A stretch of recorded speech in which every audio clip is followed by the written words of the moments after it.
Hi friends, இன்றைக்கி நம்ம கிச்சனில் அதிகமாக மசாலா சேர்க்காம ரைஸ் இட்லி கூட வச்சு சாப்பிட்றதுக்கு ஒரு சூப்பரான எக் கிரேவி தான் செய்ய போகிறோம். அதுக்கு ஃபஸ்ட்டு 6 முட்டையை எடுத்து வேக வச்சுக்கிறேன். கிரேவி செய்கிறதுக்கு 2 பெரிய வெங்காயத்தை ரஃபாக கட் பண்ணி வச்சுருக்கேன். அதில் 10 பல் பூண்டு சேர்த்து தண்ணி சேர்க்காமல் நைஸாக பேஸ்ட்டாக அரைச்சி வச்சுக்கலாம். 3 பெரிய தக்காளியை நைஸாக அரைச்சி வச்சுருக்கேன். இப்போது கிரேவி செய்ய ஸ்டார்ட் பண்ணிடலாம். ஒரு பேனில் 4 டேபிள் ஸ்பூன் அளவுக்கு ஆயில் சேர்த்துக்கிறேன்.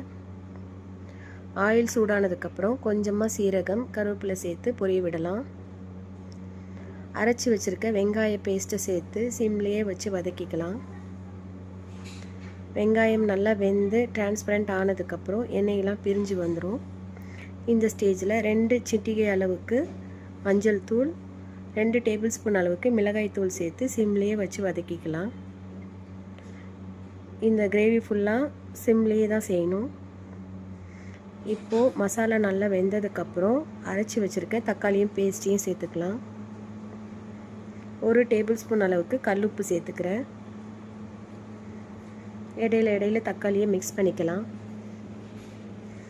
வெங்காயம் தக்காளியில் உள்ள தண்ணியெல்லாம் வற்றி இந்த அளவுக்கு ட்ரையாக எண்ணெய் பிரிஞ்சு வந்ததுக்கப்புறம் 1 கிளாஸ் அளவுக்கு தண்ணி சேர்த்து கொதிக்க வச்சுக்கிறேன்.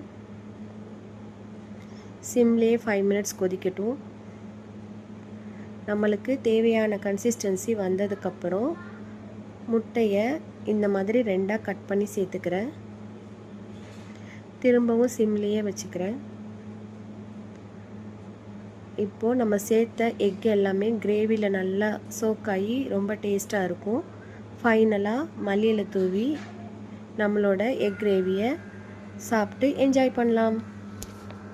இந்த வீடியோ உங்களுக்கு பிடிச்சிருந்தா லைக் பண்ணுங்கள், ஷேர் பண்ணுங்கள், மறக்காமல் சப்ஸ்கிரைப் பண்ணுங்கள்.